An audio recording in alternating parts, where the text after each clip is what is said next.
Don't just live for tomorrow, or just live in yesterday. Just be glad for all you have that's in today. And though you've come through many obstacles. Hey everyone, Connie here, and welcome to my blind reaction to episode 2 of Chainsaw Man. So yeah, we are back with another episode, and I'm actually pretty excited. See, if you may remember from last week, I mentioned in my thoughts, my direct thoughts after having seen the episode and everything, I liked it. But as I noted, I don't think it was as good as, say, the first initial episode for Jujutsu Kaisen. Excuse me. I think Jujutsu Kaisen had a stronger start. I think that this one definitely left a lot more questions to be answered. Not that that's a bad thing, but I just feel like it wasn't as instantly exciting. And again, I by no means disliked it.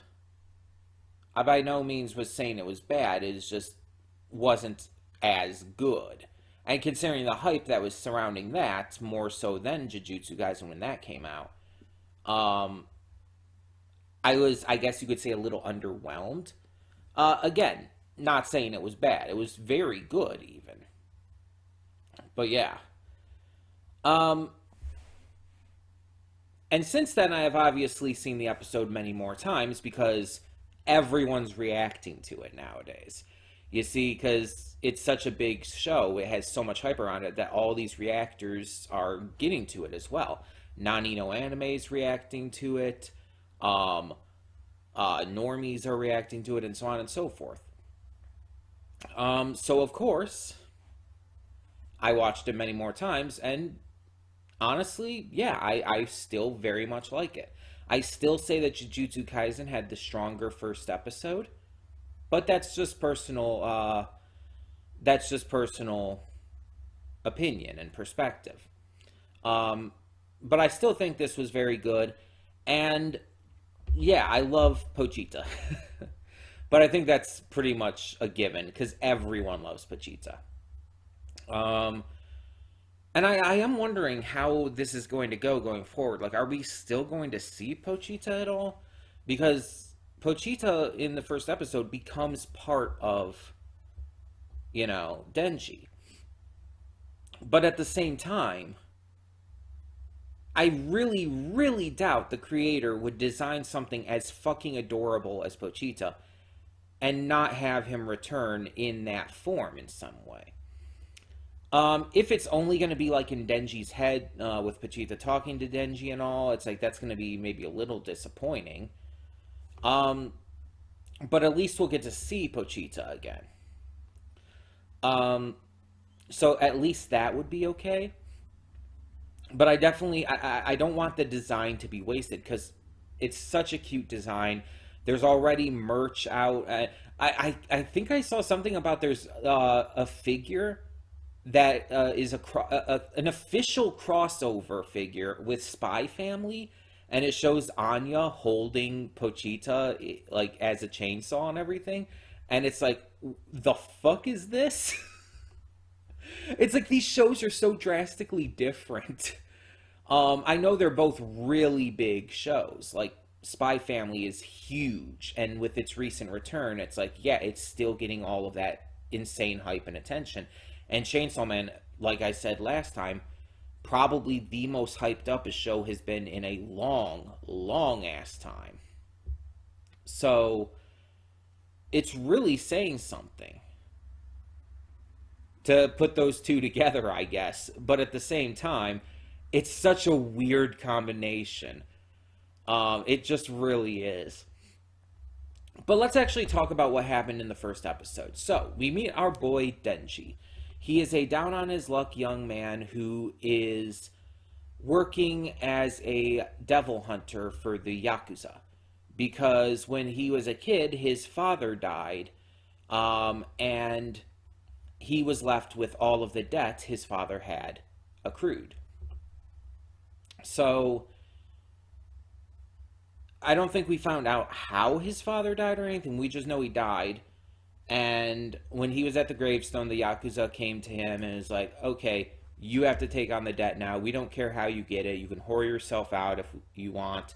Which, by the way, that's fucking disgusting to say to a kid. I know that they were painted as very bad people. I get that. But Jesus. um, yeah, that just makes me extremely uncomfortable. I'm sorry, it really does. And it's like, like I know I obviously noticed he said that in the first in the reaction and all, but it's like on rewatches it just, I don't know, became more real to me, and it's like every time I hear or every time I see that now and every time I think about it, it just bothers me even more and more. Just cuz it's like the idea of a kid like doing that, it's like that's not okay, and it's just like really really not okay, and I am really not comfy with it. Sorry for stopping the recap suddenly, but it's like that just, even just talking about that there gave me chills, like literal like upset chills. Ugh.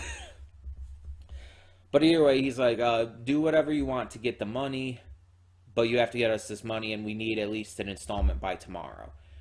So it's after the Yakuza leaves, he meets Pochita and offers to give Pochita some of his blood in order for the latter to survive, because devils can heal themselves if they get blood.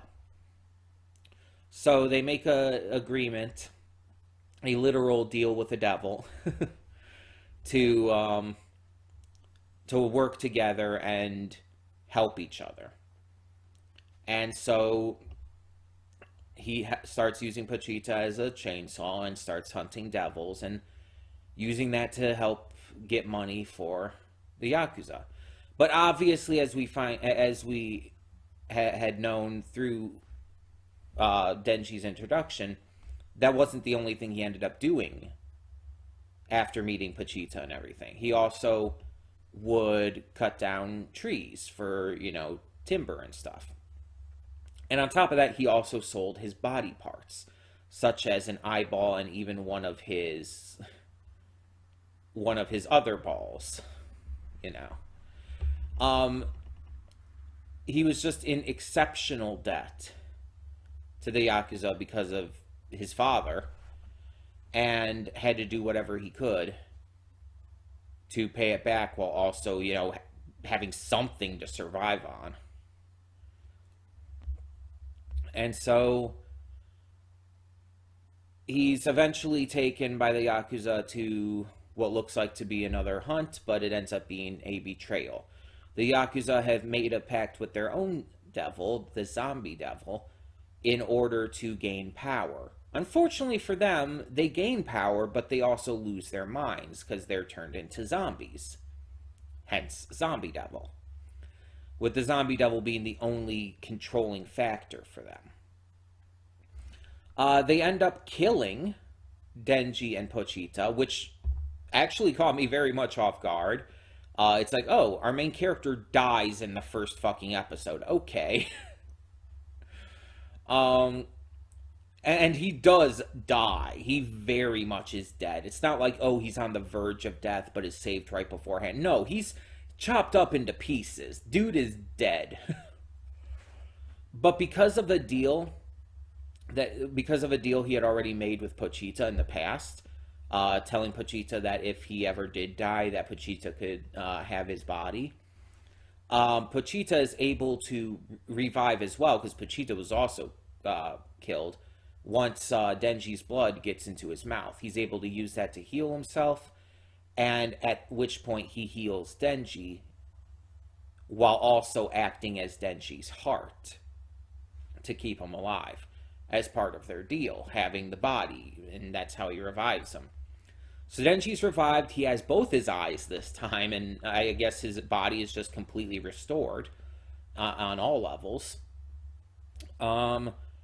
And through that, he gets back up to fight again. He has Pochita's ripcord that's normally on Pochita's tail in his chest. And when he pulls it, it takes a moment, but he becomes the Chainsaw Man.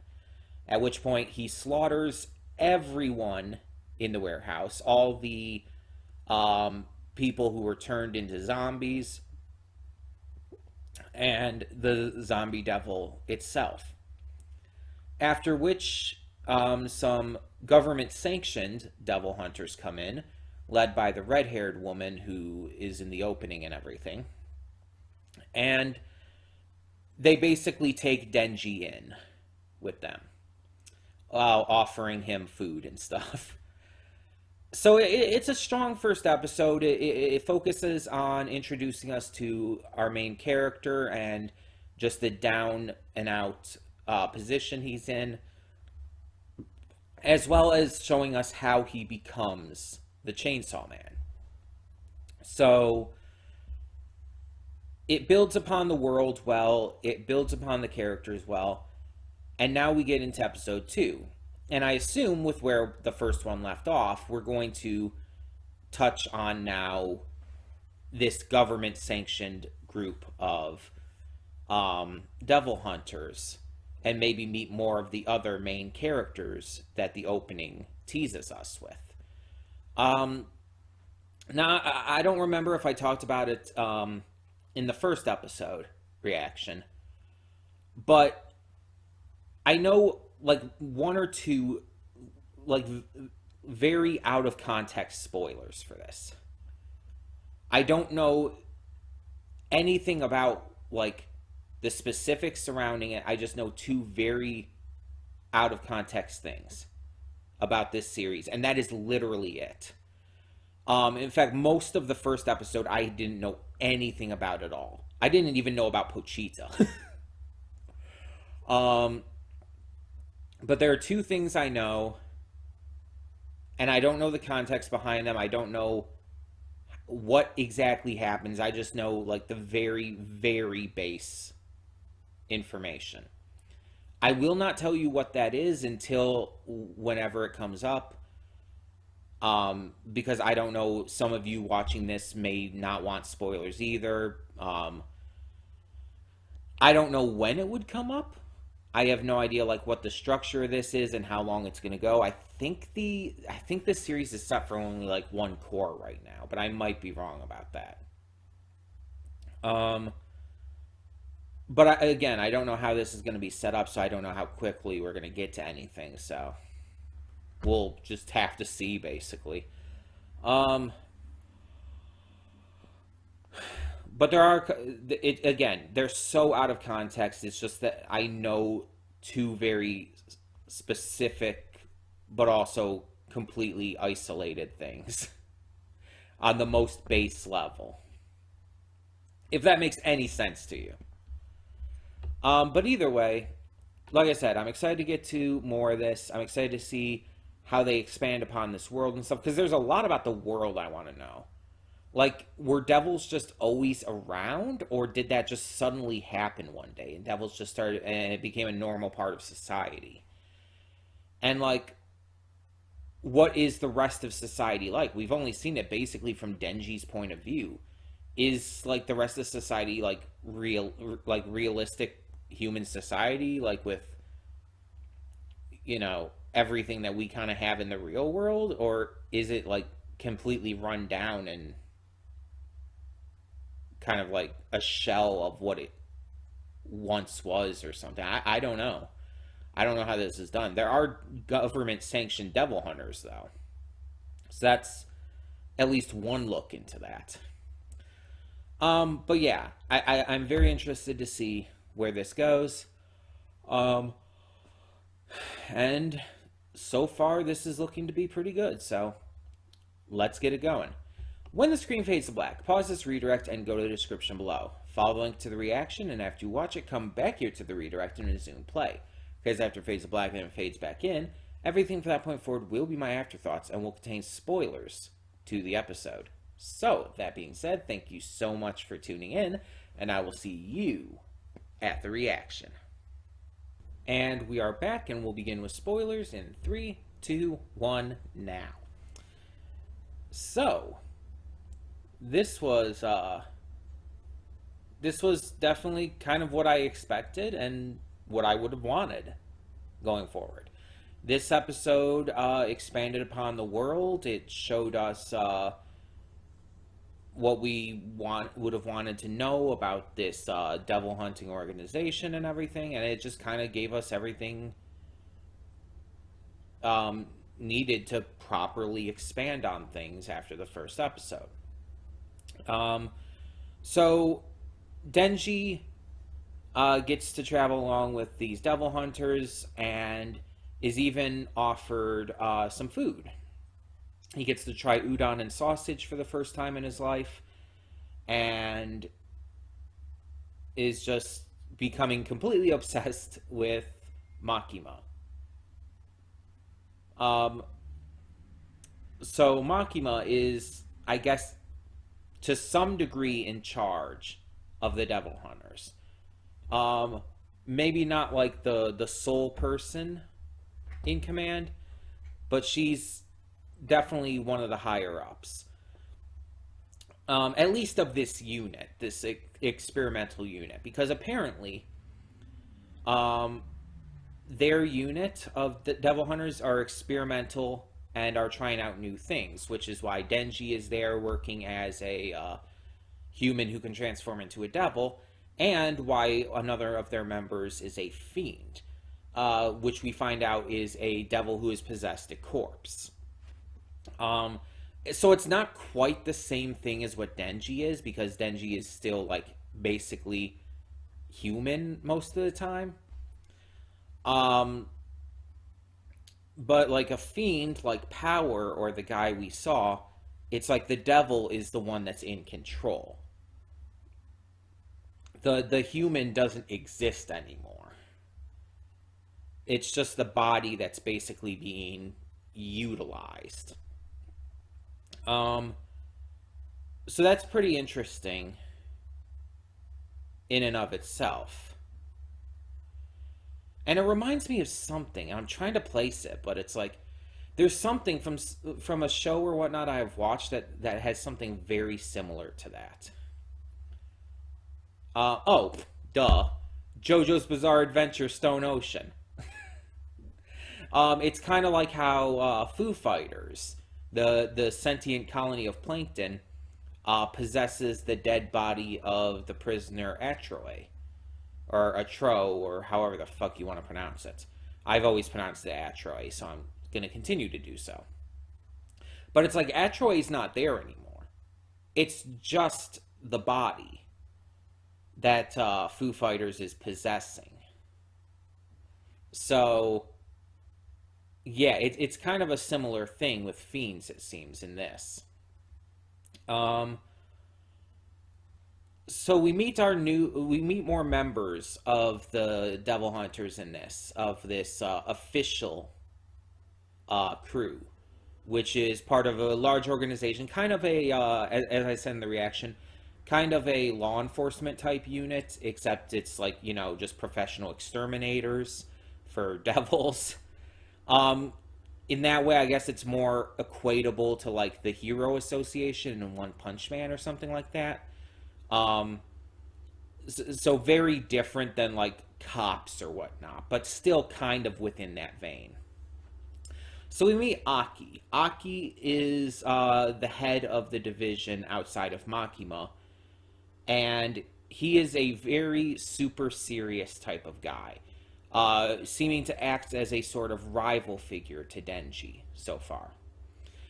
We find out through him just admitting it that he does not take any sympathy on devils because everyone he loves was killed by devils. And so he has this vengeful attitude towards him. And a lot of anime have characters like this. The vengeance-seeking characters who are always a little bit edgy and everything. Though Aki doesn't seem as edgy as some of the others. Like, he's no Sasuke.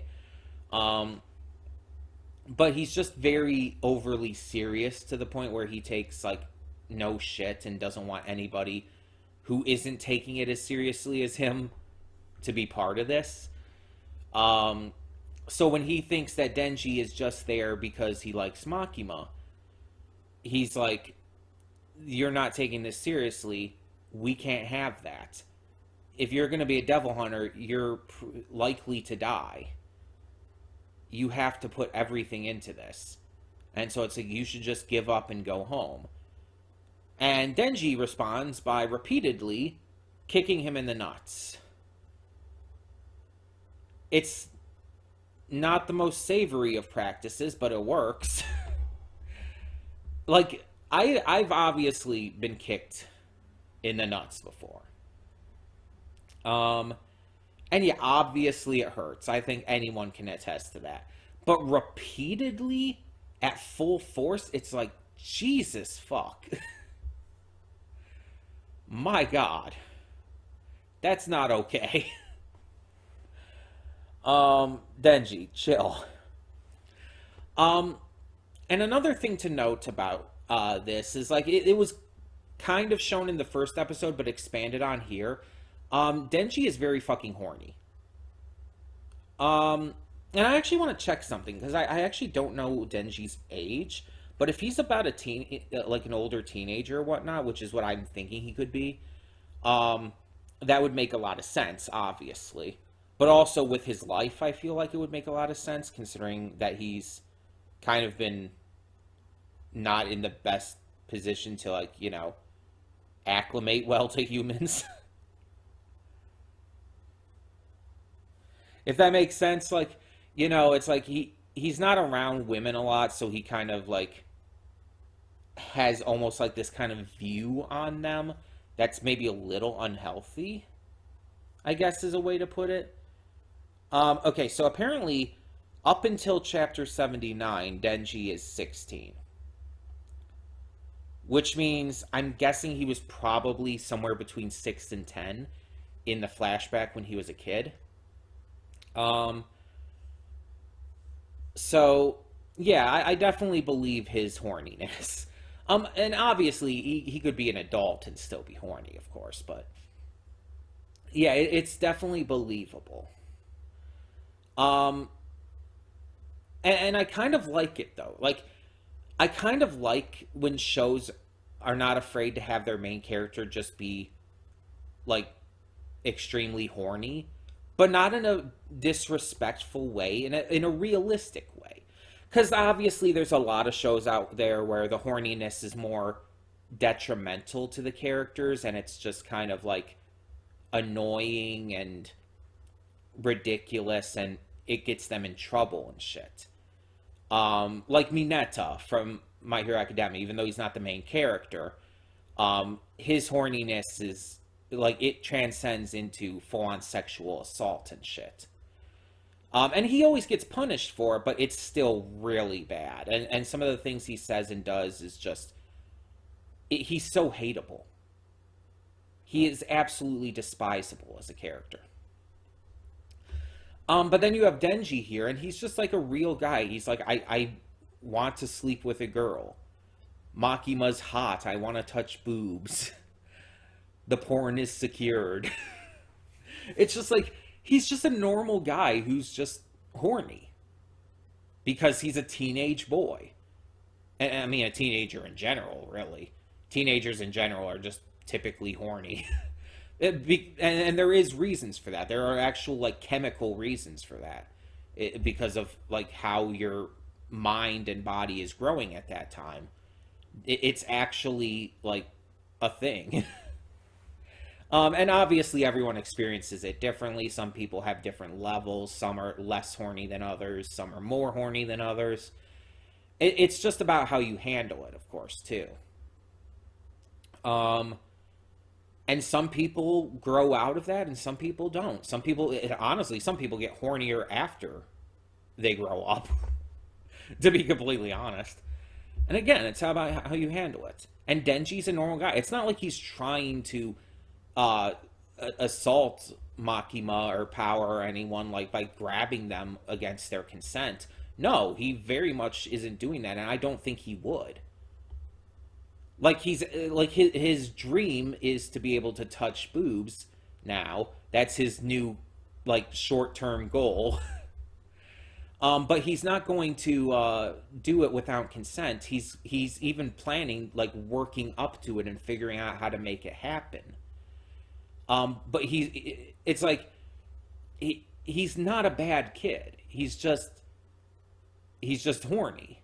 He wants, as he stated in episode 1, he wants to have a normal life, and in his view, that's part of normal life, and it is. It is part of normal life. Sexual activity is normal. And wanting to touch boobs and shit is very normal for so many people. Obviously, there's plenty of people it's not normal to, and that's perfectly valid as well, but it's also very normal for a good amount of people. I want to touch boobs. I also want to have boobs, but that's a separate issue. But it's like, a lot of people do. That's very normal. And that's what I like about Denji. Like, it's not just that he's horny, he's realistically horny. It's not done in a way where it's so over the top that he goes, like, sexually abusive about it. No. And he's not gross or creepy by any means. He comes across as real, as human. And you almost kind of want him to achieve these goals. You almost want to root him on. It's like, yeah, you'll touch boobs one day, Denji. You'll get there. Just make sure you are not Chainsaw Man when you do so. But it's like, you kind of want to root him on because, one, he's had a horrible fucking life and he deserves to have some nice things. Like, my man deserves some good shit in his life. After the shit he's been through. And so it's like, obviously, again, consent is required. And again, I do feel Denji understands consent. Which is why he's trying to figure out how to work up to it instead of just, touching. And I am so happy for that. I'm so happy he's just a normal person who's just horny. It makes him feel more relatable. It makes him feel more connecting. And it makes him likable, even. But then you have the other characters in this. Like I said, Aki is super serious to the point where it's almost kind of annoying. But you also get, like, right away his backstory. Maybe not in specific detail, but you understand what happened to him and you can understand why he's so serious. It makes sense. And it's just, you feel bad for him as well. Because he was kind of forced to be like this because of his circumstances. And then you have Makima, who is, like I said, so hard to read. Impossible, even. I cannot tell what her goal is here. I cannot tell what her game is. I cannot tell how much of her personality is real or what's fake. I don't know. And I don't know if I can trust her because of that. She exudes nothing. And I have to assume that's the point. She has, like, there is nothing about her that tells me I can trust her, but there's nothing about her that tells me to distrust her either. I get nothing from her. And that almost kind of scares me, if I'm being honest. Because that's rare. It's really rare that you get a character who is just so, like, blank that you cannot tell if they're supposed to be good or evil. A character who just is just so confusing like that. I can't even think of another example, really, off the top of my head at least, of a character like this. That makes me think that she could end up going either way. She could end up being a good guy or a bad guy or a fucking robot for all I know. Honestly, there's a lot of robot characters in media that I get more from than her. But that's also very interesting. The fact that it is so rare to get a character like that, the fact that like I can't even think of one off the top of my head like her, makes her very interesting and makes me want to see what they're going to do with her going forward. And then we have Power. So at the very end of this episode, Power is assigned to be Denji's new partner to work cases with. Power is a fiend who, as mentioned, is a devil who has possessed a dead body. And Power is absolutely insane.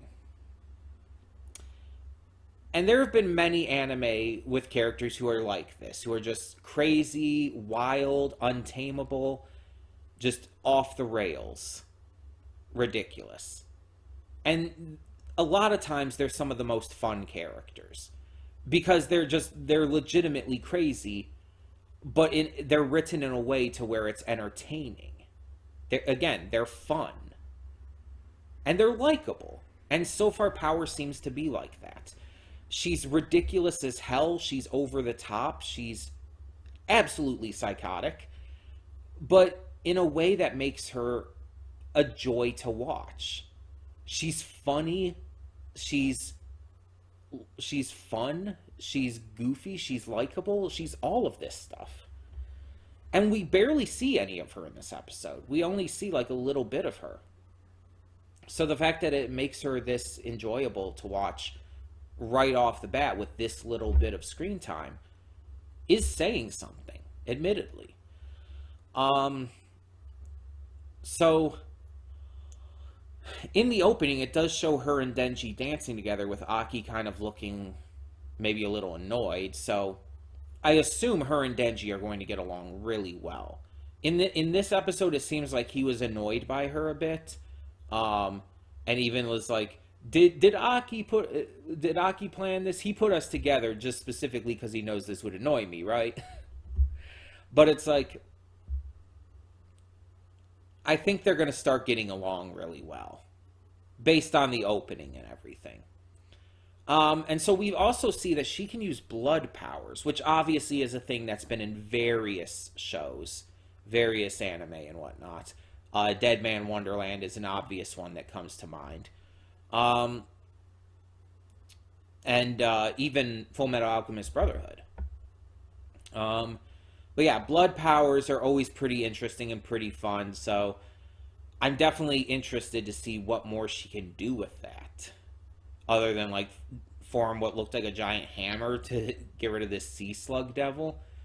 So that's pretty interesting in and of itself. And I hope they expand upon that quite a bit. I hope there's a lot more to that entire thing. If that makes any sense. If I'm making any sense here. But yeah, I like her so far. So this was a very fun episode. It expanded upon things well. It gave us some new characters to enjoy, and it really like expanded upon Denji as a character too.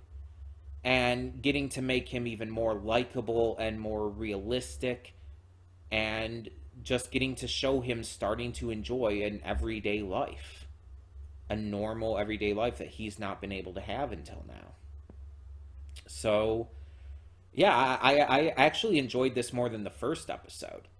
I think this is actually better than the first episode by a notable margin. And I hope it just gets better from here. So tell me in the comments below, what did you think of episode 2 of Chainsaw Man? And for now, I'm Connie and I'm signing off. See y'all next time.